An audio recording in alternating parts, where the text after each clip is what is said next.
Hello viewers, இன்றைக்கி நாம் என்ன பார்க்க போகிறோம் அப்படின்னா 11th ஸ்டாண்டர்டோட ஃபிசிக்ஸ் செகண்ட் சாப்டர் கைனமேட்டிக்ஸில் இருக்கக்கூடிய பார்ட் 8 தான் நம்ம இந்த வீடியோ பார்க்க போகிறோம். ஏற்கனவே 7 பார்ட் வந்து நடத்தி முடிச்சாச்சு. ஸோ அதுக்கான பிளேலிஸ்ட்கான லிங்க் நான் கீழே டிஸ்கிரிப்ஷன் பாக்ஸில் நீங்கள் செக் பண்ணி பாருங்கள். இப்போ நாம் இருக்கிறது பார்ட் 8. ஸோ இந்த கைனமேட்டிக்ஸில் வந்துட்டு கைனமேட்டிக்ஸ்னால் நம்ம என்ன அப்படிங்கிறது பார்த்துட்டோம். So it is a study of moving bodies without considering the cause of motion. So அதோட cause of motion நான் கன்சிடர் பண்ணாமல் ஒரு மூவிங் பாடியை பற்றி நான் படித்தேன் அப்படின்னா அதை நான் கைனமேட்டிக்ஸ் அப்படின்னு சொல்வேன்.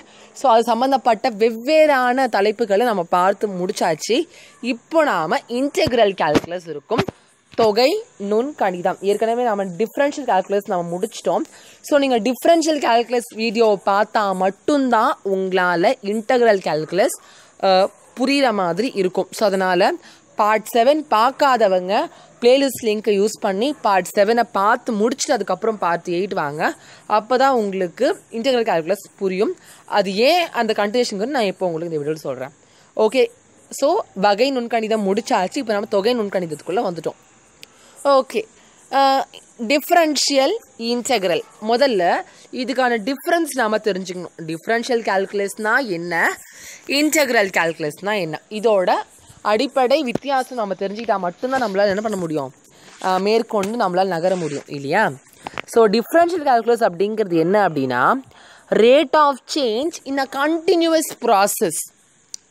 அதுதான் நான் டிஃப்ரென்ஷியல் கால்குலஸ் சொல்வேன். ஸோ அப்படின்னா என்ன அர்த்தம்னா, இப்போ ஃபார் எக்ஸாம்பிள் உனக்கு காலையில் இருந்து நைட்டு வரைக்கும் இருக்குது. ஸோ லெட்ஸ் சே காலை நான் 6 o'clock எடுத்துக்கிறேன் அண்ட் நைட் வந்துட்டு நான் ஒரு 11 o'clock எடுத்து வச்சுக்கோங்க. இப்போ 6 o'clockல இருந்து 7 o'clock வரைக்கும் உனக்கு என்ன ஆகும், சூரியன் லைட்டாக உதிக்க ஆரம்பிக்கும். அப்போ உனக்கு 1 degree Celsius இருக்கும். 7 to 8 உனக்கு என்ன ஆகும், கொஞ்சம் கொஞ்சமாக மேலே வர ஆரம்பிக்கும். 8 to 10 இன்னும் நல்லா பிரைட் ஆகும். ஸோ அப்போ உனக்கு என்ன ஆகும்னா இந்த டெம்பரேச்சர் உனக்கு கான்ஸ்டண்ட்டாக இன்க்ரீஸ் ஆக ஆரம்பிக்கும் இல்லையா. 6, 7, 8ன்னு இன்க்ரீஸ் ஆகிட்டே இருக்கும். ஆஃப்டர் 12 o'clock இல்லை ஒரு 1 o'clock அப்புறம் உனக்கு என்ன ஆகும், ஒரு மேக்ஸிமம் லெவலுக்கு வந்துடும். இப்போது இங்கே 20ல் ஸ்டார்ட் ஆச்சுன்னா ஒன்றா உனக்கு கொஞ்சம் கொஞ்சமாக வந்துட்டு ஒரு 29 அப்படி மாதிரி உனக்கு வந்துடும். அதுக்கப்புறம் உனக்கு என்ன ஆகும், 2 o'clock 1 o'clock முடிஞ்ச பிறகு இது என்ன ஆகும், கொஞ்சம் கொஞ்சமாக டிக்ரீஸ் ஆக ஆரம்பிக்கும். 29 என்ன ஆகும், உனக்கு கொஞ்சம் கொஞ்சமாக உனக்கு டிக்ரீஸ் ஆகி நைட்லாம் வந்த பிறகு ஒரு நார்மலான ஒரு டெம்பரேச்சர் கிட்ட அது என்ன ஆகிடும், வந்துடும். ஸோ இந்த டெம்பரேச்சர் சேஞ்ச் ஆகிறது அப்படிங்கிறது என்ன அப்படின்னா ஒரு கண்டினியூவஸ் ப்ராசஸ், தொடர்ச்சியாக நிகழக்கூடிய ஒரு விஷயம் சரியா. ஸோ இப்படி தொடர்ச்சியாக நிகழக்கூடிய இந்த விஷயத்தில் இதில் ரேட் ஆஃப் டிஃப்ரென்ஸ் என்ன, அதாவது இப்போது இங்கேருந்து இருக்க வச்சுக்கோங்க. இப்போ இங்கே 20, இங்கே 22, இங்கே 23, இங்கே 26 இப்படி வச்சுக்கோங்க. ஸோ இங்கேருந்து எனக்கு எவ்வளோ டிஃப்ரென்ஸ் வருது, 2. இங்கேருந்து எனக்கு எவ்வளோ டிஃப்ரென்ஸ் வருது, 1. இங்கேருந்து எனக்கு எவ்வளோ டிஃப்ரென்ஸ் வருது, 3. ஸோ இப்படின்னா தனித்தனியாக இந்த டிஃப்ரென்ஸ் நான் எடுத்துக்கிட்டேன் அப்படின்னா that is set to be differential calculus, வகை நுண் கணிதம். அதாவது rate of change of difference, that is ஒரு டைமுக்கு ஏற்ற மாதிரி காலையில் தொடங்கி ஆஃப்டர்நூன் வரைக்கும் இருக்குது இல்லையா. ஸோ இதில் இருக்கக்கூடிய ரேட் ஆஃப் சேஞ்ச் ஆஃப் அந்த டிஃப்ரென்ஸ் நான் சொல்கிறது தான் டிஃப்ரென்ஷியல் கால்குலஸ். ஒரு கண்டினியூவஸ் ப்ராசஸ், தொடர்ச்சியாக நிகழ்கிறது. ஸோ இந்த 2, 1, 3 அப்படிங்கிறது நான் கண்டுபிடிக்கிறேன். That is differential calculus. Integral calculus அப்படின்னா என்ன அப்படின்னா சமேஷன். ஸோ எனக்கு இந்த டிஃப்ரென்ஸ்லாம் நடக்குது, இதில் சமேஷன் பண்ணால் உனக்கு என்ன ஆகும், 2 + 1 3, 3 + 3 6. ஸோ இந்த 6 அப்படிங்கிறது தான் இன்டெக்ரல் கால்குலஸ். ஸோ சிம்பிளாக சொல்லணும் அப்படின்னா உனக்கு நடக்கக்கூடிய அந்த ஒரு சேஞ்சு நான் டிஃப்ரென்ஷியல் கால்குலஸ்ன்னு சொல்லுவேன். இதை எல்லாத்தையும் நான் சமேஷன் பண்ணால் எனக்கு என்ன கிடைக்கும், எனக்கு இன்டெக்ரல் கால்குலஸ் கிடைக்கும். That is 6. இது நான் சும்மா உங்களுக்காக ஒரு புரிதலுக்காக நான் என்ன பண்ணுறேன்னா இந்த விஷயத்த நான் உங்களுக்கு சொல்கிறேன். So that's what they have given you here. And இது வந்துட்டு ஒரு லிமிட்டிங் ப்ராசஸ் அப்படின்னு சொல்லுவோம். என்ன லிமிட்டிங் ப்ராசஸ்னால் டெல்டா எக்ஸ் டென்ஸ் டு 0 அப்படின்னு சொல்லுவோம். என்னது டெல்டா எக்ஸ் டென்ஸ் டு 0 அப்படின்னா இதோட சேஞ்ச் வந்துட்டு ரொம்ப கிட்டவாக இருக்கும். புரியுதா சொல்கிறது, அதாவது அதோட சேஞ்ச் வந்துட்டு நமக்கு எப்படி இருக்கும்னா இப்போ வந்துட்டு காலையில் 6 மணிலேருந்து இப்போது காலையில் 6 AM இருக்குன்னு வச்சுக்கோங்களேன். 6 மணி 10 செகண்டில், ஸோ 6 o'clock 0 minutes 10 secondsல எவ்வளோ சேஞ்ச் ஆகிருக்கு. அப்போது ரொம்ப ரொம்ப ஷார்ட்டான டியூரேஷன் இல்லையா. ஸோ இந்த டியூரேஷனில் டெம்பரேச்சரோட சேஞ்ச் ஆகிருக்கு. ஸோ அந்த ΔX வந்துட்டு இந்த 0க்கு கிட்ட வரும். That is set to be limiting process. அதை நான் என்ன சொல்லுவேன்னா லிமிட்டிங் ப்ராசஸ் அப்படின்னு நான் சொல்லுவேன். ஸோ இப்போ வந்துட்டு இதில் உங்களுக்கு இது எப்படி டிஃப்ரென்ஷியேட் ஆகுது அண்ட் இது எப்படி உங்களுக்கு இன்டகிரேட் ஆகுது, இதை பற்றி நான் என்ன பண்ணுறேன்னா சில விஷயம் நான் உங்களுக்கு சொல்கிறேன். ஸோ அதுக்கப்புறம் நாம் இன்னும் நல்லா டீட்டெயிலாக புரிஞ்சுக்கலாம். ஸோ இப்போ ஃபார் எக்ஸாம்பிள் நான் என்ன பண்ணுறேன்னா ஒரு வெலாசிட்டி இது எடுத்துன்னு வச்சுக்கோங்க. இப்போ வெலாசிட்டி அப்படிங்கிறது என்னது நமக்கு தெரியும், displacement divided by time. Displacement நான் சொல்லுவேன், அதாவது rate of change of displacement. ஒரு செகண்டுக்கு எவ்வளவு டிஸ்பிளேஸ் ஆகுது. டிஸ்பிளேஸ் ஆகுறது அப்படின்னா என்ன அர்த்தம், ஒரு செகண்டுக்கு பொசிஷன். இப்போ ஃபார் எக்ஸாம்பிள் இங்கே A to B அப்படின்னா இந்த A to Bலேருந்து ஒரு செகண்டுக்கு எவ்வளோ மாறுது, இந்த இடத்துல மாறுதா, இந்த இடத்துல மாறுதா, இங்கே மாறுதா, இங்கே மாறுதான்னு ஒரு செகண்டுக்கு எவ்வளோ பொசிஷன் மாறுது அப்படிங்கிறத சொல்கிறது தான் என்ன சொல்லுவேன், அந்த டிஃப்ரென்ஷியேட் ஆகுது. வெலாசிட்டி வந்துட்டு எனக்கு என்ன அது டிஃப்ரென்ஷியேட் ஆகுது அப்படிங்கிறது அதோட மீனிங். ஸோ இதை நான் இப்படியும் சொல்லலாம். ஃபார் எக்ஸாம்பிள் இப்போ ஏலேருந்து B வரைக்கும் எனக்கு ஒரு 10 மீட்டர் இருக்குது அப்படி வச்சுக்கோங்களேன். இப்போ நான் கொஞ்சம் கொஞ்சமாக ட்ராவல் பண்ண ஸ்டார்ட் பண்ணுறேன். ஃபர்ஸ்ட் இங்கே நான் 2 மீட்டர், ஒரு செகண்ட் நான் 2 மீட்டர் ட்ராவல் பண்ணுறேன். அடுத்த செகண்டுக்கு என்ன பண்ணுறேன், ஒரு 5 மீட்டர் ட்ராவல் பண்ணுறேன். அடுத்த செகண்டுக்கு ஒரு 3 மீட்டர் ட்ராவல் பண்ணுறேன். ஸோ டோட்டல் எவ்வளோ செகண்டு, 3 செகண்டு இல்லையா. ஒரு செகண்டில் 2 மீட்டர், அப்புறமா ஒரு 5, அப்புறமா ஒரு 3, மொத்தமாக சேர்த்தா எனக்கு எவ்வளோ ஆகுது 10 மீட்டர். ஸோ இந்த இடத்துல நீங்கள் என்ன புரிஞ்சுக்கணும் அப்படின்னா இப்போது இந்த எல்லா சேஞ்சும் நான் கூட்டுறேன் அப்படின்னா ஃபார் எக்ஸாம்பிள் இந்த 2, இந்த 5, இந்த 3 எல்லாத்தையும் கூட்டினா எனக்கு என்ன கிடைக்குது, ஆக்சுவல் பொசிஷன் எனக்கு கிடைக்குது. ஸோ இந்த எல்லா டெல்லியும் நான் கூட்டும்போது எனக்கு என்ன கிடைக்குது அப்படின்னா எனக்கு ஆக்சுவல் பொசிஷன் கிடைக்குது. இதுதான் வந்துட்டு அதோட மீனிங். இப்போது நான் இதை வந்துட்டு இன்னும் என்னோடய ஸ்டைலில் நான் ஒரு காமனான ஒரு எக்ஸாம்பிள் இருக்குது. அந்த எக்ஸாம்பிளை வச்சு தான் இது ரொம்ப அழகாக சொல்லுவாங்க. என்ன அப்படின்னா ஃபார் எக்ஸாம்பிள் இப்போ நீங்கள் ஒரு ஸ்லிப்பர் போடுவீங்க, கொஞ்சம் வருஷம் கழிச்சு கொஞ்சம் வருஷம் இல்லை கொஞ்சம் மாதம் கழிச்சு என்ன ஆகிடும், அந்த ஸ்லிப்பர் தேஞ்சிடும். நீங்கள் தூக்கி போட்டுட்டு வேறு ஸ்லிப்பர் வாங்குவீங்க. அதுலேயே உங்களுக்கு ஒரு விஷயம் இருக்குது. என்ன அப்படின்னா இப்போ ஒரு ஸ்லிப்பர் நீங்கள் யூஸ் பண்ணுறீங்க. ஃபர்ஸ்ட் யூஸ் பண்ணும்போது உங்களுக்கு என்ன ஆகும், கொஞ்சம் கொஞ்சமாக தேஞ்சி இப்போது நான் இங்கே நல்லா ஒரு ஸ்லிப்பராக வாங்குறேன் அப்படின்னா எனக்கு என்ன ஆகும், கொஞ்சம் கொஞ்சமாக தேஞ்சி எனக்கு என்ன ஆகிடும், ஒன்றுமே இல்லாத ஸ்லிப்பராக மாறிடும். புரியுதா சொல்கிறது. இப்போது எனக்கு என்ன ஆகிடுது, கொஞ்சம் கொஞ்சமாக டிஃப்ரென்ஷியேட் ஆகி இப்படி கிடச்சிருது. இப்போது இது நான் அப்படியே ரிவர்ஸ் ப்ராசஸில் வரேன். அப்படின்னா என்ன அர்த்தம், இப்போ தேஞ்சதை என்ன பண்ணுறேன், கொஞ்சம் கொஞ்சமாக கூட்டிக்கிட்டு வந்தேன்னா எனக்கு என்ன ஆகிடும், பழைய எப்படியும் செருப்பு கிடச்சிருமா. ஸோ முழுசாக இருக்கக்கூடிய ஒரு விஷயத்தை நான் ஸ்ப்ளிட் பண்ணி வரும்போது that is differentiation. And split ஆகியிருக்கக்கூடிய எல்லா விஷயத்தையும் நான் கூட்டினேன் அப்படின்னா that is set to be integration. புரியுதா. நான் ஏன் இது இவ்வளோ பொறுமையாக சொல்கிறேன்னா ஃபஸ்ட்டு இதெல்லாம் நீங்கள் மேத்தமேட்டிக்ஸ் வால்யூம் 2ல் இன்னும் ப்ரீஃபாக படிப்பீங்க. பட் இப்போ நீங்கள் படிக்கிறதுனால கொஞ்சம் தெளிவாக படிச்சிக்கணும் அப்படிங்கிறதுக்காக தான் நான் என்ன பண்ணுறேன், இது கொடுக்குறேன். அண்ட் அதுக்கு நாம் என்ன பண்ணலான்னா ஒரு கிராஃபையை நாம் இப்போது சால்வ் பண்ண ட்ரை பண்ணுறேன். இப்போ ஃபார் எக்ஸாம்பிள் இப்போது நான் ஒரு 3 கிராஃப் எடுத்து நான் என்ன பண்ணுறேன், இதை சால்வ் பண்ணுறேன். இப்போது உங்களுக்கு ஒரு 3 கிராஃப் இருக்குது சரியா. ஒரு கிராஃப் வந்துட்டு இப்படி இருக்குது, இன்னொன்று இப்படி இருக்குது, இன்னொன்று இப்படி இருக்குது. ஸோ இது நான் பொசிஷன் கிராஃப்னு சொல்கிறேன். இதை வந்துட்டு வெலாசிட்டி கிராஃப் அண்ட் இது வந்துட்டு அக்ஸலரேஷன் கிராஃப். ஸோ நான் இது ஏன் சொல்கிறேன்னா ஃபார் எக்ஸாம்பிள் ஒரு பார்ட்டிக்கல் மூவ் ஆக ஸ்டார்ட் ஆகுது. எப்படி மூவ் ஆகும், அதோட பொசிஷன் முதல்ல அதோட பொசிஷன் 0ல் இருக்கும். அப்புறம் அது என்ன ஆகும், கொஞ்சமாக அதோட பொசிஷன் ஃபஸ்ட்டு கிட்டக்க இருக்குது. அப்புறம் கொஞ்சமாக என்னது அவங்க தூரமாக போக ஆரம்பிச்சிடுறாங்க. இதுதான் வந்துட்டு அந்த பொசிஷன் என்ன ஆகுது, கான்ஸ்டண்ட்டாக அவனுக்கு சேஞ்ச் ஆகிட்டே இருக்குது.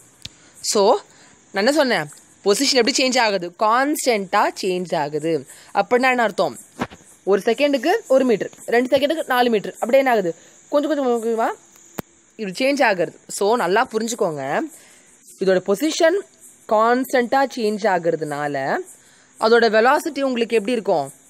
அதோட வெலாசிட்டி உங்களுக்கு ஸ்ட்ரெயிட்டாக இருக்கும். புரியுதா சொல்கிறது? ஸோ அதோட வெலாசிட்டி உங்களுக்கு எப்படி இருக்கும் அப்படின்னா ஸ்ட்ரெயிட்டாக இருக்கும். வெலாசிட்டி ஸ்ட்ரெயிட்டாக இருந்தால் என்ன அர்த்தம்? நாம் ஏற்கனவே படிச்சிருக்கோம். Acceleration is equal to change in velocity, that is v minus u divided by t. அந்த வெலாசிட்டி உனக்கு என்ன ஆகணும்? சேஞ்ச் ஆகணும். அதுதான் அதோடைய மீனிங். உனக்கு எப்படி சேஞ்ச் ஆகுது? கான்ஸ்டண்ட்டாக இருக்குது அந்த வெலாசிட்டி. ஆரம்பத்தில் எப்படி இருக்கோ அதே அளவில் ஒரே அளவில் தான் அது இன்க்ரீஸ் ஆகுது. ஒரே அளவில் அது இன்க்ரீஸ் ஆகுறதுனால அது ஒரு கான்ஸ்டன்ட் ஃபங்க்ஷனாக இருக்குது. நீங்கள் மேக்ஸில் படிச்சிருப்பீங்க கான்ஸ்டன்ட் ஃபங்க்ஷன். நான் திரும்பவும் சொல்கிறேன். இப்போது ஒரு பொசிஷன் கிராஃப் எடுத்தோன்னா உனக்கு என்ன ஆகுது? ஃபஸ்ட்டு இங்கே இருப்ப, அப்புறம் இது என்ன பண்ணும்? கொஞ்சம் கொஞ்சமாக அதோட பொசிஷன் உனக்கு மாறிட்டே போகுது. இதுதான் நான் பொசிஷன் சொல்லுவேன், ஆர் டிஸ்பிளேஸ்மெண்ட் அப்படின்னு சொல்லுவேன். ஸோ இந்த டிஸ்பிளேஸ்மெண்ட் அப்படிங்கிறது எனக்கு என்ன ஆகுது? கான்ஸ்டண்ட்டாக இன்க்ரீஸ் ஆகுது. இப்போ நான் வெலாசிட்டி கிராஃப் எடுத்துட்டேன்னா velocity is nothing but rate of change of displacement. அப்போ உனக்கு என்ன ஆகும்னா இந்த கிராஃப் வரையும் போது எனக்கு இந்த வெலாசிட்டி கான்ஸ்டண்ட்டாக இன்க்ரீஸ் ஆகும். So what is mean by acceleration? del v divided by del t, that is rate of change of velocity is said to be acceleration. இல்லையா? அப்போ உங்களோட அந்த ஆக்சலேஷன் உனக்கு எப்படி இருக்கும்? கான்ஸ்டண்ட்டாக இருக்கும். இதான் நான் என்ன சொல்லுவேன்? அக்ஸலரேஷன் கிராஃப் அப்படின்னு சொல்லுவேன். இப்போ நான் திரும்ப அந்த 3 கிராஃப் நான் வரைஞ்சிக்கிறேன். ஸோ ஒன்று பொசிஷன், இன்னொன்று வெலாசிட்டி, இன்னொன்று அக்ஸலரேஷன். நான் திரும்பவும் இதை தெளிவாக உனக்கு சொல்லிட்டேன். இப்போது இதில் உனக்கு என்ன கான்செப்ட் சொல்ல வராங்க அப்படின்னா, பொசிஷனை நீ டிஃப்ரென்ஷியேட் பண்ண அப்படின்னா இந்த பொசிஷனை கொஞ்சம் கொஞ்சமாக, அதாவது இந்த இடத்துல இப்படி இந்த ப்ராசஸ் இப்படி நடந்தால் உனக்கு என்ன ஆகும்? கிராஃப் இப்படி வரையணும். திரும்ப அது உனக்கு இப்படி மாறும்போது கிராஃபை இப்படி கொண்டு போகணும். திரும்ப அது உனக்கு இப்படி மாறும்போது அந்த கிராஃப் என்ன பண்ணணும்? இப்படி கொண்டு போகணும் இல்லையா? ஸோ அதாவது இந்த பொசிஷனை நீ என்ன பண்ணுற? டிஃப்ரென்ஷியேட் பண்ணுற. கொஞ்சமாக டிஃப்ரென்ஷியேட் பண்ணுற.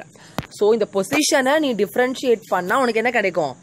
வெலாசிட்டி கிடைக்கும். அண்ட் அதே மாதிரி இந்த நடக்கிற இந்த வெலாசிட்டி என்ன பண்ணுற? கவனமாக பார்க்குற. ஸோ இந்த வெலாசிட்டி எப்படி ஒரே நேர்கோட்டாக நடக்கிறதுனால இந்த வெலாசிட்டியை நீ டிஃப்ரென்ஷியேட் பண்ணும்போது உனக்கு என்ன கிடைக்குது? ஆக்ஸலரேஷன் கிடைக்குது. ஸோ இந்த ஆக்ஸலரேஷன் எப்படி இருக்குது? ரொம்ப கான்ஸ்டண்ட்டாக இருக்குது. எப்போ கான்ஸ்டண்ட்டாக இருக்கும்? இந்த வெலாசிட்டி எப்போ ஒரே மட்டத்தில் உயருதோ அப்போ தான் அது கான்ஸ்டண்ட்டாக இருக்கும். அப்போ இந்த ஆக்ஸலரேஷனை இன்டகிரேட் பண்ண அப்படின்னா உனக்கு என்ன கிடைக்கும்? வெலாசிட்டி கிடைக்கும். இந்த வெலாசிட்டி எப்படி போகுது? புரியுதா சொல்லி? இப்போ இந்த வெலாசிட்டி எப்படி உனக்கு கான்ஸ்டண்ட்டாக உயருது அப்படின்னா என்ன அர்த்தம்? அதோட பொசிஷன் போயிட்டே இருக்குது அப்படின்னு அர்த்தம். அப்போது பொசிஷனை டிஃப்ரென்ஷியேட் பண்ணால் வெலாசிட்டி, வெலாசிட்டி டிஃப்ரென்ஷியேட் பண்ணால் ஆக்ஸலரேஷன், திரும்ப ஆக்ஸலரேஷனை இன்டகிரேட் பண்ணால் வெலாசிட்டி, திரும்ப வெலாசிட்டி இன்டகிரேட் பண்ணால் டிஸ்பிளேஸ்மெண்ட் இல்லைனா பொசிஷன். இதுதான் இதோட மீனிங். இதை நீங்கள் ரொம்ப தெளிவாக புரிஞ்சுக்கணும். ஸோ அதான் என்ன பண்ணுறேன்? ரொம்ப தெளிவாக புரிவாக நான் நடத்துகிறேன். இப்போது இன்டகிரேஷன், இப்போ நம்ம டிஃப்ரென்ஷியேஷன் நம்ம ஒரு ஃபார்முலா பார்த்தோம். என்ன ஃபார்முலா பார்த்தோம்? f of x plus del x minus f of x divided by del x. நான் பார்த்தோம் இந்த ஃபார்முலா. ஸோ இது எதுக்கு? டிஃப்ரென்ஷியல் கால்குலஸ்க்கு நமக்கு இந்த ஃபார்முலா இருக்குது. அப்போ இன்டகிரல் கால்குலஸ்க்கு ஃபார்முலா இருந்தால் சொல்லுங்கள் அப்படின்னு நீங்கள் கேட்பீங்க. ஆனால் இன்டகிரல் கால்குலஸ்க்கு இன்றளவும் இது வரைக்கும் எந்த ஒரு ஃபார்முலாவும் நமக்கு கண்டுபிடிக்கல. சொல்கிறது புரியுதா? டிஃப்ரென்ஷியல் கால்குலஸ்க்கு உனக்கு இங்கே பாரு என்ன பண்ணிருக்காங்க, உனக்கு ஃபார்முலா கொடுத்துருக்காங்க. ஆனால் இன்டகிரல் கால்குலஸ்க்கு இது வரையில் ஃபார்முலா உனக்கு இன்றைக்கு வரைக்கும் உனக்கு ஃபார்முலா கொடுக்கல. அப்போ எப்படி இன்டகிரல் ஃபைண்ட் பண்ணுவீங்க அப்படின்னு கேட்டிங்கன்னா, எதை டிஃப்ரென்ஷியேட் பண்ணால் உனக்கு இது வருது? இப்போ ஃபர்ஸ்ட் டிஃப்ரென்ஷியேட் என்னது? இப்போ அந்த 3 கிராஃப் நீ எடுத்துட்டேன்னா புரிஞ்சுக்கோ. இதை டிஃப்ரென்ஷியேட் பண்ணால் இது, இதை டிஃப்ரென்ஷியேட் பண்ணால் இது. அப்போ என்ன பண்ணோம்? இதை இன்டகிரேட் பண்ணால் என்ன கிடைக்கும்? எதை நீ டிஃப்ரென்ஷியேட் பண்ணுறியோ அதுதான் உனக்கு அதோட வேல்யூ கிடைக்கும். ஸோ சிம்பிளாக 5 + 3 அப்படிங்கிறது 8. எப்படி உனக்கு 8 கிடைக்குது? எதை கூட்டினா உனக்கு 8 கிடைக்கும்? 5 3 கூட்டினா தான் உனக்கு 8 கிடைக்கும். ஸோ அதே மாதிரி கான்செப்ட் தான். இப்போ 5 + 3ங்கிறது உனக்கு வேல்யூ இருக்குது. 5 after 6 7 8. ஆனால் இந்த 8 அப்படிங்கிறது கிடைக்கிறதுக்கு என்ன பண்ணணும்? ரிவர்ஸ் ப்ராசஸில் வரணும். அதே தான் உனக்கு என்ன பண்ணுறாங்கன்னா இந்த இடத்துல உனக்கு யூஸ் பண்ணுறாங்க. புரியுதா? நீங்கள் இதுதான் நீங்கள் என்ன பண்ணணும், ஃபைன் பண்ணணும். அண்ட் இந்த இன்டெக்ரல் கால்குலஸ் உனக்கு எப்படி பண்ணுவாங்கன்னா இப்படி இந்த ஒரு மாதிரி பெருசாக ஒரு கொடுப்பாங்க. இதுக்கு பேர் தான் இன்டெக்ரல் கால்குலஸோட symbol of integral calculus. And இன்னொரு முக்கியமான ஒரு விஷயம் என்ன அப்படின்னா, இந்த இன்டெக்ரல் கால்குலஸ் சிம்பிள் இருக்கு இல்லையா, இது இப்போது பெருசாக இருக்குது அப்படின்னா என்ன அர்த்தம்? இதுவும் சமேஷன். நான் ஏற்கனவே சொல்லிட்டேன் உனக்கு, சமேஷன் அப்படின்றது நான் ஏற்கனவே சொல்லிட்டேன். இது வெறும் சமேஷன். இது என்னது அப்படின்னா இதுவும் சமேஷன் தான், பட் சமேஷன் லீவிங் நத்திங், ஒன்றையும் விட்டு விடாமல் கூட்டுதல். சொல்கிறது புரியுதா? எதையுமே விட்டு விடாமல் கூட்டுறதுக்கு பேர் தான் என்ன சொல்லுவோம், இன்டகிரேஷன். ஸோ இந்த சமேஷன் அப்படிங்கிறது என்னது, வெறும் சமேஷன். இது வந்துட்டு சமேஷன் லீவிங் நத்திங், இதுதான் வந்துட்டு அதோட பொருள், அதோட மீனிங். இதை நீங்கள் தெளிவாக புரிஞ்சிக்கணும். சரியா? அண்ட் இப்போது ஃபார் எக்ஸாம்பிள் அப்படி எடுத்துன்னு வச்சுக்கோங்களேன், integral f of x dx is equal to f of x அப்படின்னு ஒரு விஷயம்னு வச்சுக்கோங்க. அதாவது எதை நான் இன்டகிரேட் பண்ணுறேன், இந்த இன்டகிரல் சிம்பிள் பக்கத்தில் உனக்கு என்ன இருக்குதோ இதுக்கு பேர் நாம் என்ன சொல்லுவோம் அப்படின்னா இன்டகிராண்ட். ஏன்னா இந்த இன்டகிரல் சிம்பிளுக்கு பக்கத்தில் இது இருக்குது, அதனால் இதுக்கு பேர் என்னது, இன்டகிராண்ட் அப்படின்னு நான் என்ன பண்ணுவேன், சொல்லுவேன். நல்லா புரிஞ்சுக்கோ, இன்டகிரல் பக்கத்தில் இருக்கிறது இன்டகிராண்ட். அண்ட் இதை நான் டிஃப்ரென்ஷியேட் பண்ணுறேன் இல்லையா, இதுக்கு பேர் நான் என்ன சொல்லுவேன்னா இன்டகிரேட்டர் அப்படின்னு சொல்லுவேன். இல்லை அப்படின்னா வேரியபிள் ஆஃப் இன்டகிரேஷன் அப்படின்னு சொல்லுவேன். நான் ஏன் இது இப்போயே சொல்கிறேன் அப்படின்னா உங்களுக்கு 10th சாப்டரில் உங்களுக்கு மேத்தமேட்டிக்ஸில் உங்களுக்கு வரும் டிஃப்ரென்ஷியல் கால்குலஸ், 11th சாப்டரில் உங்களுக்கு இன்டகிரல் கால்குலஸ் வரும். ஸோ அதுக்காக ஒரு முன்னோட்டமாக இருக்குன்னா இப்போ என்ன பண்ணிடுறேன் உங்களுக்கு நான் சொல்லிடுறேன். ஸோ இதை பற்றி நான் இவ்வளோ ப்ரீஃபாக சொல்லணுன்ற விஷயம் இல்லை. நான் ஏன் சொல்கிறேன் அப்படின்னா நீங்கள் போகும்போது நீங்கள் ஃபீல் பண்ணக்கூடாது நமக்கு தெரியலையே அப்படிங்கிறதுக்காக. ஸோ அதனால் நான் ரொம்ப தெளிவாக நான் உங்களுக்கு என்ன பண்ணுறேன்னா என்னால் எவ்வளோ தெளிவாக சொல்ல முடியுமோ அவ்வளோ தெளிவாக நான் சொல்கிறேன். ஸோ கிட்டத்தட்ட வெறும் நான் புக்குக்குள்ளே நான் இன்னும் போவே இல்லை, வெறும் நான் என்ன பண்ணுறேன் தெரிஞ்ச விஷயத்த நான் உங்களுக்கு சொல்கிறேன். அதுக்கே எனக்கு எவ்வளோ ஆயிடுச்சு, கிட்டத்தட்ட 18 minutes கிட்டே எனக்கு வந்துருச்சு. ஸோ அதுக்காக தான் நம்ம புரிஞ்சிக்கணுங்கிறதுக்காக தான் இந்த விஷயம் நான் உங்களுக்கு ஆட் பண்ணுறேன். சரியா? ஓகே, நான் சிம்பிளாக சொல்லிட்டேன்னா டிஃப்ரெண்ட் கால்குலஸ் அப்படிங்கிறது என்ன அப்படின்னா ஒன்றா இருக்க விஷயத்த பிரித்து சொல்கிறது, திரும்ப அதை பிரிக்கிறத எல்லாத்தையும் கூட்டினீங்க அப்படின்னா தட் இஸ் இன்டகிரேஷன். சிம்பிளாக நான் சொல்லிட்டேன் அப்படின்னா ஓகே. ஸோ இப்போ இந்த இன்டகிரல் கால்குலஸை பற்றி நான் என்ன பண்ண போகிறேன் அப்படின்னா I am going to give an explanation. என்னது? தொகை நுண்கணிதம். Integration is an area finding process. Integration அப்படிங்கிறது என்ன அப்படின்னா கூட்டுதல், அதுதான் வந்துட்டு integration. For certain geometric shapes, we can directly find the area, but for irregular shapes, the process of integration is used. Consider, for example, the areas of a rectangle and an irregularly shaped curve as shown in figure 2.29. அதாவது தொகையிடல் அப்படிங்கிறது என்ன அப்படின்னா பரப்பினை கண்டறியும் ஒரு செயலாகும். Area find பண்ணக்கூடிய ஒரு ஆக்டிவிட்டி. சில ஒழுங்கான வடிவங்களுக்கு எளிதாக பரப்பினை கண்டறியலாம். ஒழுங்கான வடிவம் ரெகுலர் ஷேப் அப்படின்றது என்ன அப்படின்னா ஒரு ஸ்கொயர், ஒரு ரெக்டாங்கிள், ஒரு ட்ரையாங்கிள், ஒரு ட்ரெப்பீசியம், இல்லை வேறு என்ன ஷேப் நீ இது பார்க்கும்போது ஒரு ஷேப் பேர் நீ சொல்லணும், அப்போ அது ரெகுலர் ஷேப். இர்ரெகுலர் ஷேப்னா என்னது? ஃபார் எக்ஸாம்பிள் இப்படி ஒரு ஷேப் இருக்குன்னு வச்சுக்கோங்க, இது ஒரு இர்ரெகுலர் ஷேப். ஏன்னா இதில் உனக்கு என்ன ஆகுது, ரெண்டு விஷயம் உனக்கு மறைஞ்சி வருது. ஒன்று வந்துட்டு ரெக்டாங்கிள் இருக்குது, இன்னொன்று ஒரு கோன் உனக்கு என்ன ஆகுது இதுக்குள்ளே கம்ப்ரைஸ் ஆகிருக்கு. அதுதான் அதோட மீனிங். சரியா? கம்பைன்டு ஃபிகர்னு சொல்லுவோம் நாம, ரெண்டு ஃபிகரோட காம்பினேஷனாக இருக்கும். அதை நான் என்ன சொல்லுவேன்னா இப்படி சொல்லுவேன். ஸோ அதான் உங்களுக்கு இங்கே கொடுத்துருக்காங்க. ஆனால் ஒழுங்கற்ற வடிகளை பரப்பினே அவ்வாறு அறிய முடியாது. அதுக்கு தான் உனக்கு என்ன பண்ணுறாங்கன்னா இந்த இன்டகிரல் கால்குலஸை உனக்கு யூஸ் பண்ணுறாங்க. ஸோ அது எப்படிங்கிறத நம்ம என்ன பண்ணலான்னா நம்ம பார்க்கலாம்.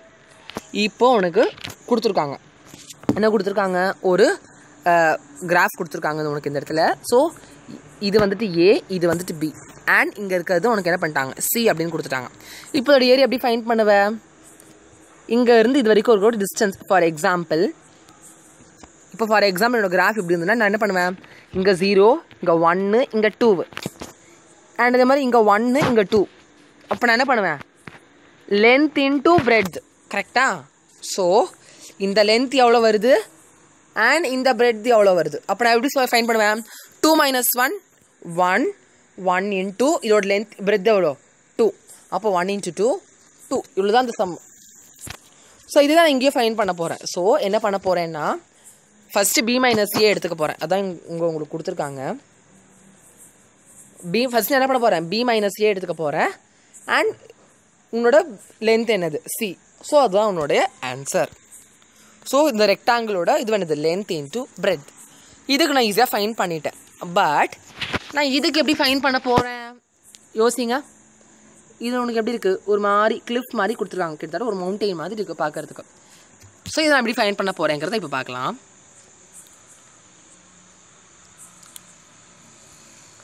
But to find the area of irregular shaped curve given by f of x, we divide the area into rectangular strips. Rectangular strips அவங்க என்ன பண்ணுறாங்க அப்படின்னா டிவைட் பண்ணுறாங்க. எப்படி? இப்போ கொடுத்துருக்காங்க இல்லையா, இந்த மாதிரி என்ன பண்ணுறாங்கன்னா அதை பண்ணுறாங்க. ஃபர்ஸ்ட் உனக்கு எப்படி இருந்தது? இதுக்கு முன்னாடி இப்படி இருந்தது உனக்கு இல்லையா? ஸோ இப்படி இருந்த அந்த ஷேப் அவங்க என்ன பண்ணுறாங்கன்னா இப்படி கட் பண்ணுறாங்க. அண்ட் கட் பண்ணி என்ன பண்ணுறாங்க? ஃபஸ்ட்டு இப்படி இருக்கிறத கட் பண்ணுறாங்க. ஸோ இப்படி கட் பண்ணும்போது உனக்கு என்ன ஆகும்? இங்கே கொஞ்சம் ஏரியா மிஸ் ஆகும். நான் மெலிசாக எடுத்துக்கிறேன். ஓகே. ஸோ ஃபஸ்ட்டு உனக்கு எப்படி இருந்தது? இப்படி இருக்குது இல்லையா? இப்படி இருக்கிறது நான் என்ன பண்ணுறேன்? இப்போ கட் பண்ணி எடுக்கிறேன். ஸோ நான் என்ன பண்ணுறேன்? இப்போ இது ஈவனாக எடுத்துக்க போகிறேன். இப்படி எடுத்தேன்னா உனக்கு என்ன ஆகும்? நான் ஷேட் பண்ணுறேன் அந்த ஏரியாவை. ஸோ உனக்கு என்ன ஆகும்? இந்த ஏரியா உனக்கு மீறும். இங்கே உனக்கு இவ்வளோ மீறும், இங்கே உனக்கு இவ்வளோ மீறும், திரும்ப உனக்கு இவ்வளோ மீறும் இல்லையா? So the area under the curve is approximately equal to, approximately எதுக்கு ஈக்குவலாக இருக்குது அப்படிங்கிறத பாருங்கள். So A is nothing but area is approximately equal to, that is not equal to என்னது? தோராயமாக சொல்கிறோம். எப்படி சொல்கிறோம்? ஃபர்ஸ்ட் நான் ஒன்றுனா இது பண்ண போகிறேன். முதல்ல என்னது உனக்கு வரும்? f of A அப்படிங்கிறது அதோடைய இது இந்த பக்கம் பிரெட். அதோட லென்த் உனக்கு எப்படி இருக்கும்? f of A into del x. அதாவது இந்த x1 - A அதான் அதோட மீனிங். இந்த x1 - Aக்கு உனக்கு வேல்யூ கொடுத்துனா உனக்கு del x. அப்போ del x into f of A. அதே மாதிரி அடுத்தது உனக்கு என்ன வரும்? இது வந்துட்டு f of x1, இது del x. இது f of x2 del x, f of x3 del x, f of x4 del x. இப்படி உனக்கு போயிட்டே இருக்கும். அதுதான் உனக்கு என்ன பண்ணியிருக்காங்கன்னா இன்னைக்கு இந்த இடத்துல கொடுத்துருக்காங்க. ஸோ பார்த்தீங்களா, அது வந்துட்டு உனக்கு குட்டியாக ஒரு 4 பாக்ஸில் உங்களுக்கு முடிச்சிட்டாங்க. இது உங்களுக்கு எப்படி நம்பர் ஆஃப் டைம்ஸ் இது இந்த மாதிரி என்ன பண்ணலாம், நீங்கள் பண்ணிகிட்டே போகலாம். So that's what they have given you here. where f of A is the value of the function f of x at x ஓட வேல்யூ வந்துட்டு A, f of x1 அப்படிங்கிறது என்னது? f of x ஓட value. அந்த மாதிரி உனக்கு என்ன பண்ணுறாங்க? ஒரு இடத்துல உனக்கு வேல்யூ கொடுத்துக்கிட்டே இருக்காங்க.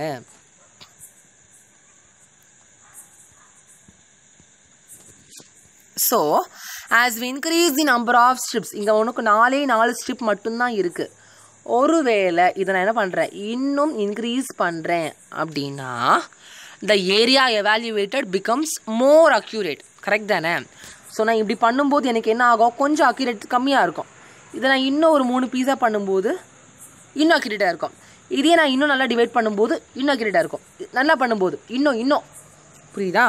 ஸோ நான் எவ்வளோ அதிகமாக ஸ்ட்ரிப்ஸை கூட்டுறேனோ அவ்வளோ அதிகமாக எனக்கு அக்யூரசி கிடைக்கும்.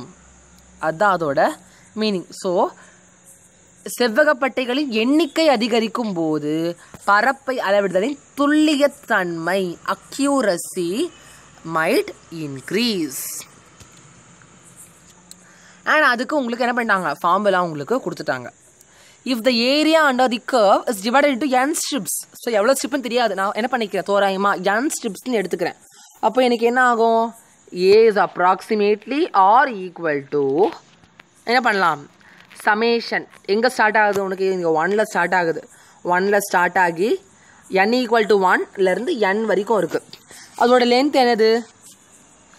f of xn. ஸோ உனக்கு என்ன ஆகும்? இந்த இது கூட்டிகிட்டே போகும். கடைசியாக உனக்கு f of xnல போய் முடியும். அது உனக்கு கொடுத்துட்டாங்க. இந்த இடத்துல உனக்கு எப்படி இருக்கும், del x தான் இருக்கும். அப்போ f of xn into del x இருக்கும். ஸோ இது வந்துட்டு உனக்கு இப்போ குறிப்பிட்ட இப்போ என்னோட வேல்யூ உனக்கு தெரிஞ்சிச்சு அப்படின்னு என்ன பண்ணலாம், n is equal to 10, n is equal to 20 நீங்கள் என்ன பண்ணலாம், இந்த மெத்தடை நீங்கள் யூஸ் பண்ணலாம். ஒருவேளை அந்த எண்ணுக்கான வேல்யூ இன்ஃபினிட்டியாக இருந்துச்சு அப்படின்னா அப்போ நான் என்ன பண்ணுவேன், இந்த சமேஷன் அப்படிங்கிறது குறிப்பிட்ட என்னோட வேல்யூ 10 என்னோட வேல்யூ 20னா நான் இந்த சமேஷன் அப்படிங்கிறது யூஸ் பண்ணுவேன். பட் இந்த இன்டெக்ரலை நான் யூஸ் பண்ணுறது என்னது அப்படின்னா சமேஷன் லீவிங் நத்திங், ஒன்றையும் விட்டுவிடாமல் கூட்டுவதின் பொருள். ஸோ அதான் உங்களுக்கு இந்த இடத்துல கொடுத்துருக்காங்க. ஸோ அதே ஏ தான், அதே ஈக்குவல் டு தான், இன்டெக்ரல் கொடுத்துட்டாங்க. இந்த 1 n மேலே உனக்கு என்ன பண்ணிட்டாங்க, 1 ஏன்னு எடுத்துக்கிட்டாங்க அண்ட் n பின்னு எடுத்துட்டாங்க. ஸோ அதான் உனக்கு கொடுத்துருக்காங்க இந்த இடத்துல. அதே எஃப் ஆஃப் எக்ஸு அண்ட் இங்கே டிஎக்ஸ்னாலும் ஒன்று தான், டெல் எக்ஸ்னாலும் ஒன்று தான். ஸோ டிஎக்ஸ்னால ரேட் ஆஃப் சேஞ்ச் தான், டெல் எக்ஸ்னாலும் என்னது அந்த சேஞ்ச் அமௌண்ட் ஆஃப் சேஞ்ச் தான் உனக்கு என்ன பண்ணியிருக்காங்க கொடுத்துருக்காங்க. ஸோ இந்த n அப்படிங்கிறது n tends to 0, இது n வந்துட்டு 0க்கு அருகாமையில் எவ்வளோ போக போக டெல் எக்ஸ் என்ன ஆகும் உனக்கு 0க்கு அருகாமையில் வரும். த integration will give the total area that is in 2.31. அதான் உனக்கு என்ன பண்ணியிருக்காங்க இந்த இடத்துல கொடுத்துருக்காங்க. Relation between summation and integration. So இன்டகிரேஷனுக்கும் சமேஷனுக்கும் உள்ள டிஃபரன்ஸ் என்ன அப்படிங்கிறது தான் உங்களுக்கு என்ன பண்ணியிருக்காங்க கீழே கொடுத்துருக்காங்க. ஸோ இங்கே உங்களுக்கு என்னது சமேஷன் அப்படிங்கிறது நார்மலாக இருக்கக்கூடிய விஷயம், எதுவுமே இல்லாமல் இப்படி நார்மலாக கொடுத்துட்றாங்க. பட் இன்டகிரேட்டர் என்ன பண்ணுறாங்க, பிரித்து பிரித்து பிரித்து பிரித்து பிரித்து பண்ணிகிட்டே இருக்காங்க. இதுதான் இது ரெண்டுத்தோட மீனிங் நான் சொல்லுவேன். சரியா? So that's what they have given you. And அவங்க அந்த எப்படி சால்வ் பண்ணுறாங்க அப்படிங்கிறது. So in limit del x வந்துட்டு 0 அண்ட் என்னோட வேல்யூ உனக்கு எப்படி இன்ஃபினிட்டியாக இருக்குது. அண்ட் இங்கே டெல் எக்ஸ் அப்படிங்கிறது என்னது எக்ஸ்எம் டிவைடட் பை என்னா இருக்குது. அண்ட் இந்த எக்ஸ்எம் அப்படிங்கிறது என்னது இந்த பிக்கும் ஏக்கும் உள்ள டிஃபரன்ஸ். அதாவது இந்த ஏரியா இந்த லென்த் இருக்கு இல்லையா, இது எது இந்த பிக்கும் இந்த ஏக்கும் உள்ள இருக்கக்கூடிய டிஃபரன்ஸாக தான் இருக்கும். அண்ட் அதுக்கடுத்து ஏரியா அவங்க எப்படி ஃபைண்ட் பண்ணுறாங்கன்னா as usual integral of a, integral over a to b and f of x இருக்குது அண்ட் டெல் எக்ஸ் இருக்குது. இதுக்கு முன்னாடி சொன்ன மாதிரி இந்த இன்டெக்ரல் அப்படிங்கிறது என்னது லிமிட்ஸ் டெல் எக்ஸ் வந்துட்டு டென்ஸ் டு 0. டெல் எக்ஸோட வேல்யூ உனக்கு எப்படி இருக்கும்னா 0வுக்கு அருகாமையில் இருக்கும். ஐ வந்துட்டு 1ல் ஸ்டார்ட் ஆகும், என் வந்துட்டு தெரியவே தெரியாது. இதுதான் அதோட மீனிங். ஸோ சமேஷனுக்கும் இன்டகிரேஷனுக்கும் உள்ள தொடர்பை உனக்கு என்ன பண்ணிட்டாங்கன்னா கொடுத்துட்டாங்க. அண்ட் இதில் வரக்கூடிய உங்களுக்கு எடுத்துக்காட்டுகள் என்ன, பொருள் ஒன்று ஏ புள்ளியிலிருந்து பி புள்ளிக்கு ஒரு பரிமாண இயக்கத்தில் நகரும் போது விசை எஃப் ஆஃப் எக்ஸால் செய்யப்பட்ட வேலையை கீழ்கண்டவாறு குறிப்பிடலாம். So the work done, so ஒரு ஆப்ஜெக்ட் செய்யக்கூடிய அந்த ஒர்க் டன்னை ஃபார் எக்ஸாம்பிள் இப்போது இது ஏ இது பி, இங்கே ஒரு பெஞ்ச் இருக்குது சரியா. இந்த பெஞ்சை என்ன பண்ணுறாங்க அப்படின்னா இங்கே இருந்து இங்கே வரைக்கும் தள்ளுறாங்க. ஸோ இங்கே உனக்கு என்ன ஒரு ஒர்க் டன் நடக்குது. ஸோ அது என்ன ஒர்க் டன் நடக்குதுங்கிறத உனக்கு என்ன பண்ணுறாங்க இந்த இன்டெக்ரல் கால்குலேஷன் மூலமாக உனக்கு ப்ரூவ் பண்ணலாம். So W is equal to integral over A to B f of x into dx or del x. இங்கு ஸ்கேலர் பெருக்கல் அவசியமில்லை எனில் பொருள் ஒரு பரிமாண இயக்கத்தை மேற்கொள்கிறது. ஏன்னா 1 dimension இப்படி தான் அது ட்ராவல் ஆக போகுது. So the change will be in only in 1 axis, ஒரே ஒரு ஆக்சிஸில் மட்டும்தான் அந்த சேஞ்ச் உனக்கு என்ன ஆகும் அப்படின்னா இருக்கும். The work done is the area under the force displacement graph. So work done அப்படிங்கிறது என்னது force displacement. So W is equal to force into அந்த டிஸ்பிளேஸ்மெண்ட் எவ்வளோ அப்படிங்கிறது இல்லையா. ஸோ இதை நான் இன்னும் புரிஞ்சிக்கிறதுக்கு நான் என்ன பண்ண போகிறேன்னா ஒரு எக்ஸாம்பிள் கொடுக்க போகிறேன். இப்போது length is equal to 3 metre அப்படின்னா என்ன அர்த்தம் 1 2 3. Breadth is equal to 2 metre அப்படின்னா என்ன அர்த்தம் 1 2. இப்போ உங்களுக்கு என்ன ஆகுது, இப்படி ஒரு ரெக்டாங்கிள் நீங்கள் ஃபார்ம் பண்ணுறீங்க. அப்போ உங்களுக்கு என்ன ஆகும், இப்படி ஒரு இமேஜ் உங்களுக்கு ஃபார்ம் ஆகும்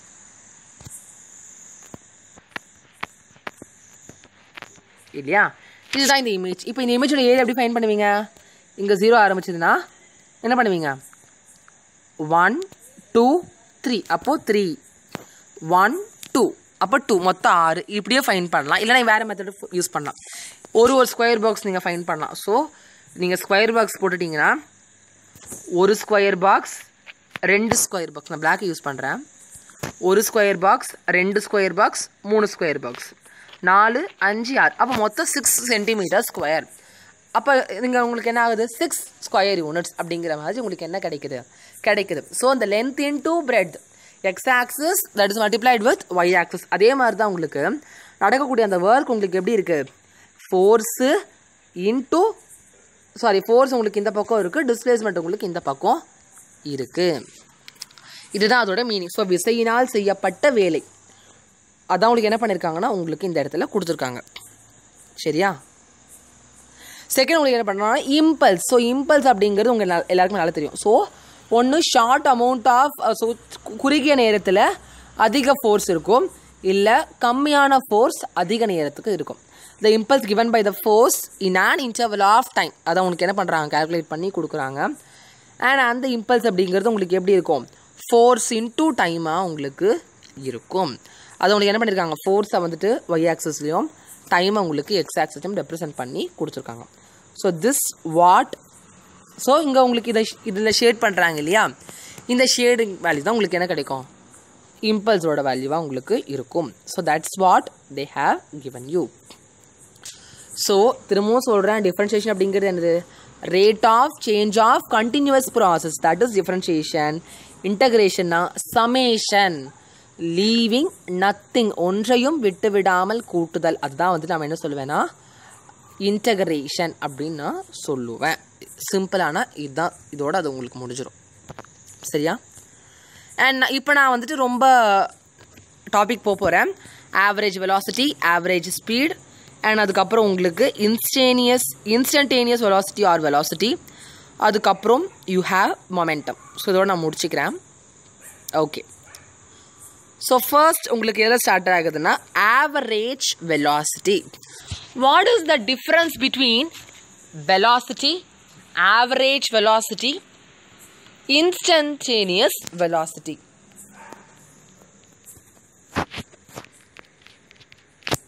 ஓகே, வெலாசிட்டி அப்படிங்கிறது என்ன அப்படின்னா rate of change of displacement. So அந்த குறிப்பிட்ட நேரத்தில் எவ்வளோ அமௌண்ட் ஆஃப், ஸோ அந்த பொருள் வந்துட்டு எவ்வளோ பொசிஷன் மாறி இருக்குது, அதுதான் வெலாசிட்டி. ஆவரேஜ் வெலாசிட்டி எப்படின்னா சராசரி அளவு, ரொம்ப ரொம்ப ரொம்ப முக்கியம். ஏன் அப்படின்னா ஃபார் எக்ஸாம்பிள் இப்போ நான் ஒரு லிஃப்ட் எடுத்துக்கிறேன். அந்த லிஃப்ட் என்ன பண்ணுதுன்னா இப்போது கிரவுண்ட் ஃப்ளோர் இருக்குது, அது என்ன பண்ணுது, ஒரு 10th ஃப்ளோருக்கு போகுது. சரியா? கிரவுண்ட் ஃப்ளோர்லேருந்து 10th ஃப்ளோருக்கு போகுது.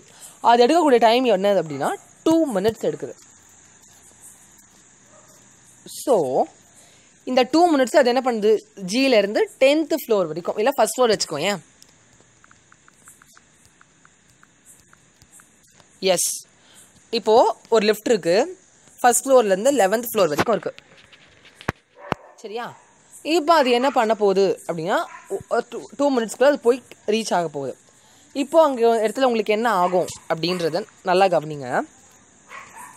இப்போது அந்த லிஃப்ட் வந்துட்டு ஃபர்ஸ்ட் என்ன ஆகும், கொஞ்சம் பொறுமையாக போகலாம், அப்புறம் வேகமாக போகலாம், திரும்ப ஸ்லோ ஆகலாம் இல்லையா?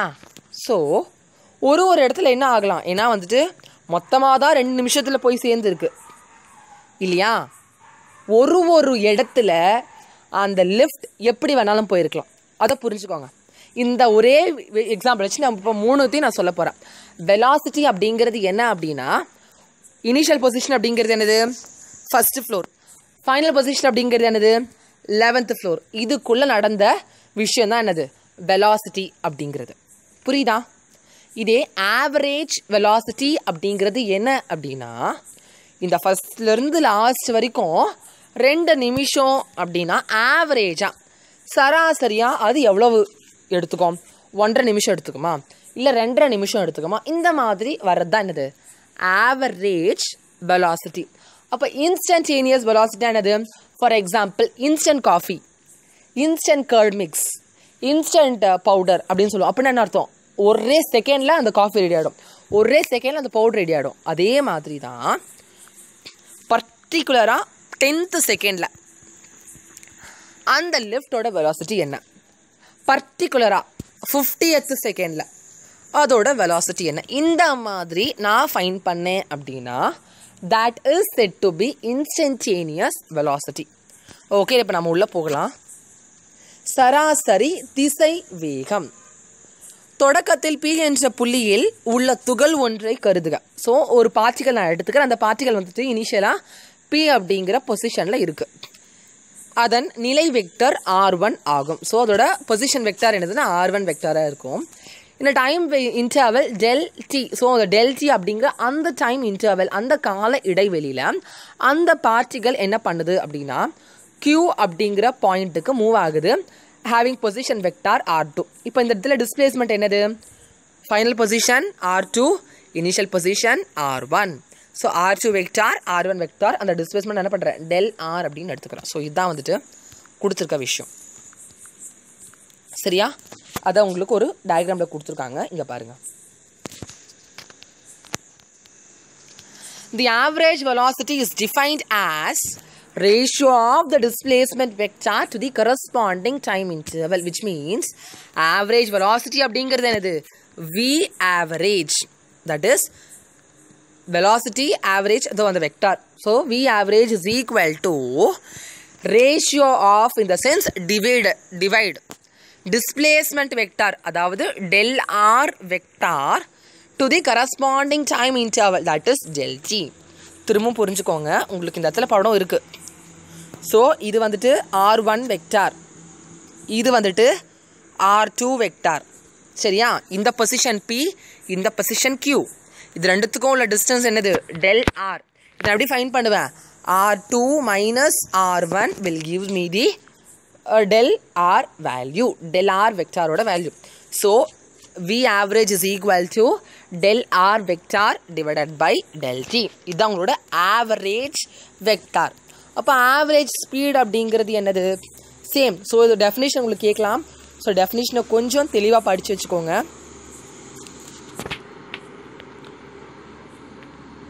இடப்பெயர்ச்சி வெக்டார் மற்றும் அதற்கான கால இடைவெளி ஆகியவற்றின் விகிதம் சராசரி விகிதத்தின் திசை வேகத்தின் அளவை கொடுக்கும். அதாவது இடப்பெயர்ச்சி வெக்டார் இந்த சென்ஸ் பொசிஷன் வெக்டார் அண்ட் கால இடைவெளி இந்த sense time.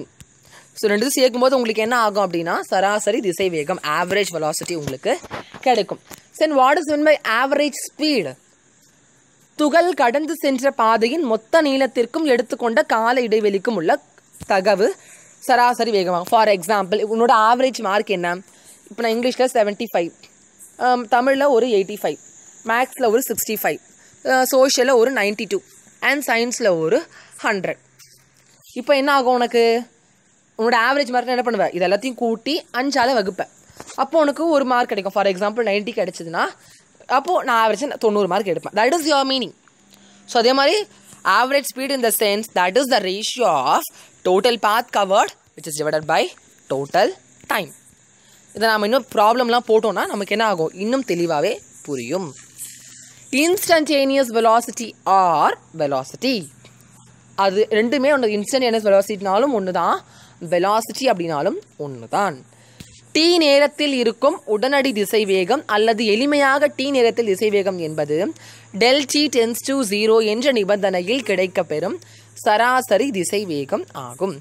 So instantaneous velocity at an instant t or simply velocity at an instant t is defined as limiting value of the average velocity del t tends to 0 evaluated at time t.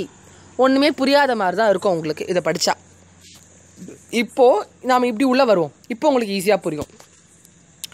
velocity is equal to நம்ம என்ன படித்தோம், rate of change of displacement இல்லை rate of change of position vector with respect to time.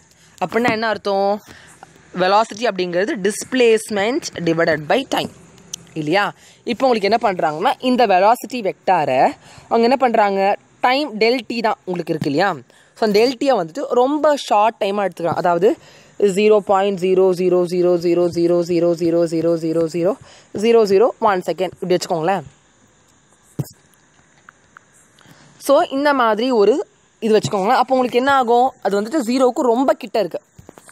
அதான் என்ன பண்ணுறேன், del v vector is sorry B vector is equal to limit del tends to 0 உனக்கு formula என்னது displacement by time displacement அப்படிங்கிறது என்னது del r vector divided by del t நம்ம அங்கேயே பார்த்துட்டோம் இல்லையா ஸோ del r vector நான் எப்படி எழுதலாம் del rனாலும் ஒன்று தான் dr அப்படின்னாலும் ஒன்று தான் del t அப்படின்னாலும் ஒன்று தான் dt அப்படின்னாலும் ஒன்று தான் ஏன்னா ரெண்டுமே என்னது change of displacement change of time சரியா ரெண்டுமே நடக்க சேஞ்ச் தான் உனக்கு என்ன பண்ணுறாங்க கொடுக்குறாங்க வெக்டார் கூறும் முறையில் துகள் ஒன்றின் திசைவேகம் ஸோ இன் காம்பனன்ட் ஃபார்ம்னா என்னது இப்போது நான் ஃபார் எக்ஸாம்பிள் இப்போ நான் ஒரு வெக்டார் எடுத்துக்கிட்டேன்னா அந்த வெக்டார் எப்படி இருக்கும் உனக்கு எக்ஸ் கேப் சொல்லுவோம்ல a x i cap a y j cap இப்போது ஏ வெக்டார் எடுத்துக்கிட்டா அது எப்படி இருக்கும் உனக்கு a x i cap a y j cap a z k cap இந்த மாதிரி தான் உங்களுக்கு என்ன ஆகும்னா இதுவும் இருக்கும் எப்படி இருக்கும்ன்றது கவனிங்க நான் என்ன சொல்லிட்டேன்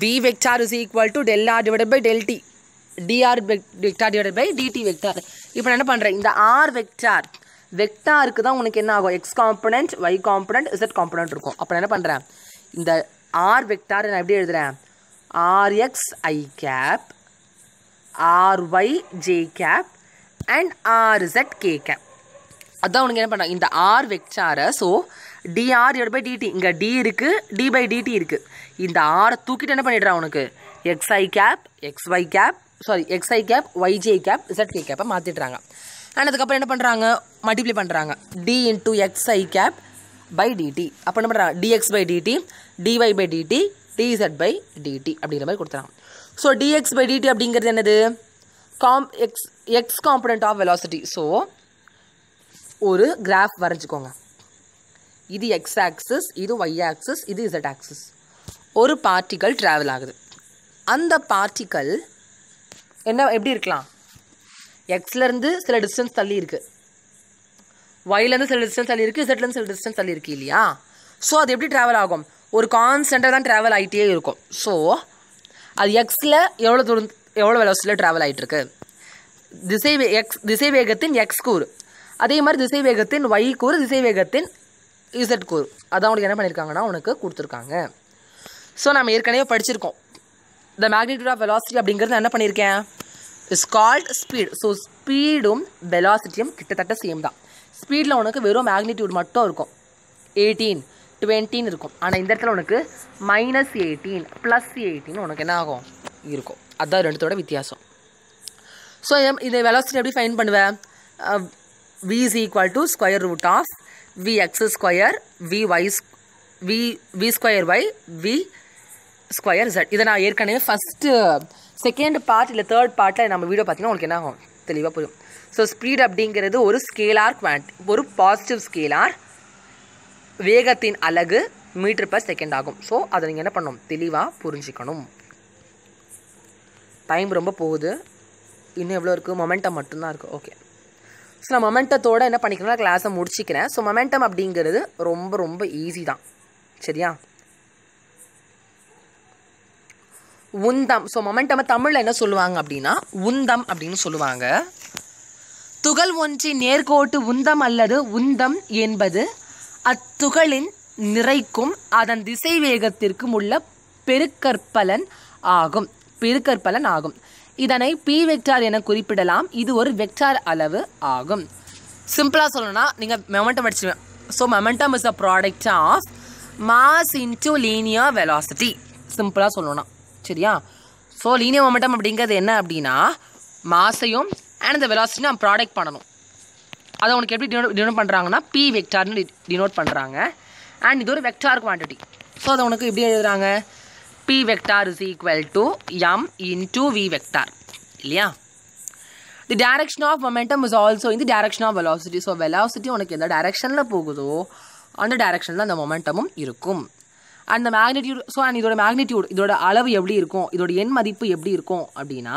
இந்த மாஸையும் இந்த வெலாசிட்டியும் மல்டிப்ளை பண்ணுற அளவுக்கு இருக்கும் that is p is equal to mv இதுக்கு முன்னாடி சொல்ல மாதிரி காம்பனன்ட் ஃபார்மில் எழுதணும்னா அது எப்படி எழுதுவேன் pxi cap pyj cap pzk cap and இதே மாதிரி இது எப்படி எழுதலாம் mvxi cap mvyj cap mzk cap ஏன் அப்படின்னா ஏன் இப்படி எழுதலாம்ல mxi cap myj cap m z k கேப்னு எழுதலாமா எழுதக்கூடாதா?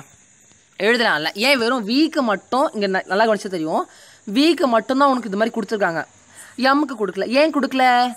m is not a scalar, sorry vector quantity. m is a scalar quantity. அதுக்கு டைரக்ஷன் கிடையாது. m அப்படிங்கிறது கான்ஸ்டண்ட்டாக இருக்கும். மாஸ் அப்படிங்கிறது பூமியில் இருந்தாலும் அதே மாஸ் தான், சூரியனில் போய் நின்னாலும் அதே மாஸ் தான், மார்ஸில் போய் நின்னாலும் அதே மாஸ் தான், சேஞ்ச் ஆக போகிறது கிடையாது இல்லையா?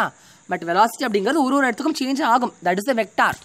ஸோ அதான் உங்களுக்கு என்ன பண்ணியிருக்காங்க, எம்மை வந்துட்டு உனக்கு சேஞ்ச் பண்ணாமல் எம்மாவே மட்டும்தான் இருக்குது. இந்த விஎக்ஸ்ஐ கேப் விஒய்ஜே கேப் இப்படி இதை மட்டும் உனக்கு என்ன பண்ணியிருக்காங்கன்னா சேஞ்ச் ஆகிருக்கான். ஸோ இதை ஈக்குவேட் பண்ணி இப்போ உனக்கு என்ன ஆகும், பி இப்போது I cap cancel, J cap cancel, K cap cancel. அப்போ உனக்கு என்ன ஆகும், பிஎக்ஸ் அப்படிங்கிறது என்னது, இங்கே நல்லா கவனிச்சிங்கன்னா உங்களுக்கு தெரியும், px அப்படிங்கிறது x காம்பனன்ட் ஆஃப் மொமெண்டம், pyங்கிறது y component of momentum, pz அப்படிங்கிறது k காம்பனன்ட் ஆஃப் மொமெண்டம்.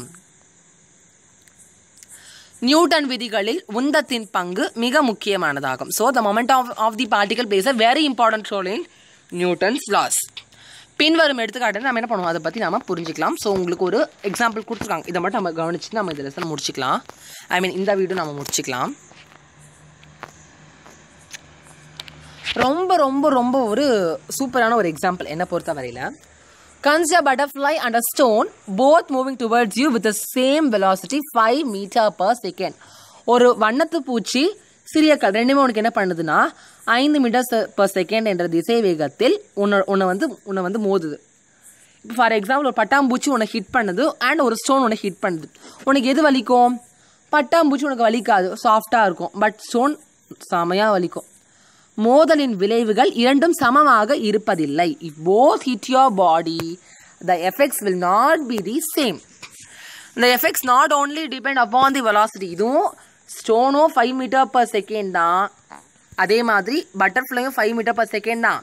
ஆனால் அதோடைய வெலாசிட்டியை மட்டும் டிபெண்ட் பண்ணி வர்றதில்லை, அதோட மாஸ் டிபெண்ட் பண்ணி தான் வருது. ஸோ வெலாசிட்டியும் டிபெண்ட் பண்ணுது, மாஸும் டிபெண்ட் பண்ணுது. அப்போ ரெண்டுமே சேம் வெலாசிட்டியாக இருக்கும்போது என்ன பண்ணணும், மாஸை கம்பேர் பண்ணணும். The stone has greater mass compared to the butterfly. The momentum of the stone is thus greater than that of the butterfly. It is the momentum which plays a major role in explaining the state of motion of the object. அதாவது ஏனெனில் விளைவு திசை வேகத்தின் மட்டும் பொருந்ததில்லை, நிறையையும் பொறுத்தது. சிறிய கல்லின் நிறை வண்ணத்து பூச்சி நிறையை விட என்னது அதிகமாக தான் இருக்கும்.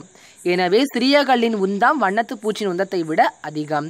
ஆகவே இயக்கத்தில் உள்ள பொருளின் நிலையை விளக்குவதில் உந்தத்தின் பங்கு மிக மிக அதிகமாகும். ஸோ அதான் உனக்கு என்ன பண்ணியிருக்காங்கன்னா கொடுத்துருக்காங்க. ஸோ அதோட யூனிட் என்னது, கேஜி மீட்டர் பர் செகண்ட். அதுதான் அதோட இது. ஏன்னா மொமெண்டம் அப்படிங்கிறது is nothing but P is equal to m into v. m அப்படிங்கிறது என்னது கிலோகிராம் அண்ட் v அப்படிங்கிறது என்னது மீட்டர் பர் செகண்ட். அதான் உனக்கு என்ன பண்ணியிருக்காங்க, கேஜி மீட்டர் பர் செகண்ட்னு கொடுத்துருக்காங்க. ஸோ அவ்வளோதான் இந்த வீடியோ. இதெல்லாம் டவுட்ஸ் தான் கீழே கமெண்ட் செக்ஷனில் கமெண்ட் பண்ணுங்கள். இந்த வீடியோ பிடிச்சிருந்தா லைக் பண்ணுங்கள், கமெண்ட் பண்ணுங்கள், ஷேர் பண்ணுங்கள். அண்ட் சேனல் சப்ஸ்கிரைப் பண்ணாமல் இருந்தால் சப்ஸ்கிரைப் பண்ணுங்கள். மீண்டும் வேறு வீடியோ சந்திக்கலாம். நன்றி.